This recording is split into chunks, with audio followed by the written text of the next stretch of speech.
Hi hello ఈరోజు Sunday special మా ఇంట్లో వచ్చి రెస్టారెంట్ స్టైల్లో చికెన్ ఫ్రై చేస్తాను. చూడండి, చేసుకోండి. ఓకే, వచ్చేసి శుభ్రంగా కడిగి పెట్టేసుకున్నాను. ఒక అర కేజీ చికెన్ ఇది.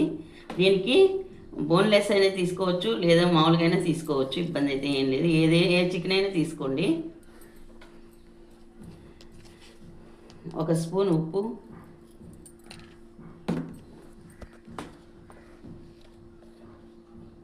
2 స్పూన్లు కారం,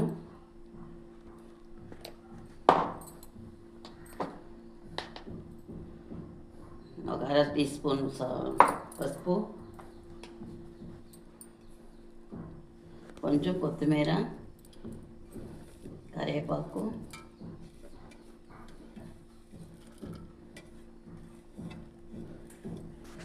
రసము,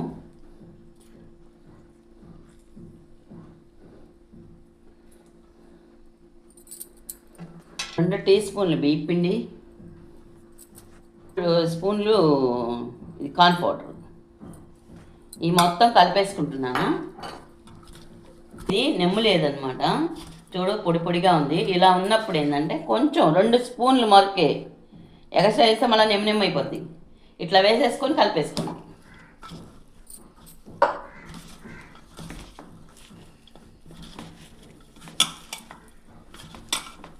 అర కేజీ చికెన్ అనమాట. అర కేజీకి నేను చూపించాను.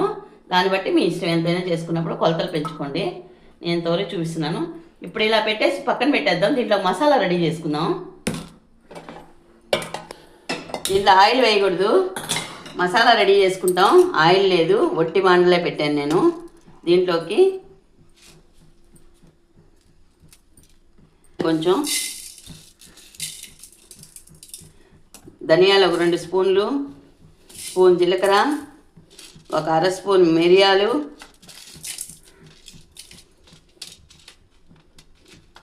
రెండు 3 యాలకులు, లవంగాలు 4, చెక్క 2 ముక్కలు వేసాను. దీంట్లోనే 4 ఎండుమిర్చి, చింతపండు. ఈ మొత్తం వేపేసుకుందాం. చూపిస్తాను. అన్నీ మిక్సీ జార్లో వేసేసుకుందాం. 1 ఇంచు అల్లము, 4 పచ్చిమిర్చి. ఇది ఒక పొడి అయిపోయింది. ఇది మొత్తం దీంట్లో కలిపేస్తాను. మసాలా అనమాట దీనికి టేస్ట్. ఈ మసాలా కంపల్సరీ వేసుకోవాలి. మంచి టేస్ట్ ఇచ్చేది ఈ మసాలా అనమాట. అందుకనే వేసుకున్నాను. మీరు ఇది వేయకుండా మాత్రం ఈ ఫ్రై చేయడానికి అయితే బాగుండదు.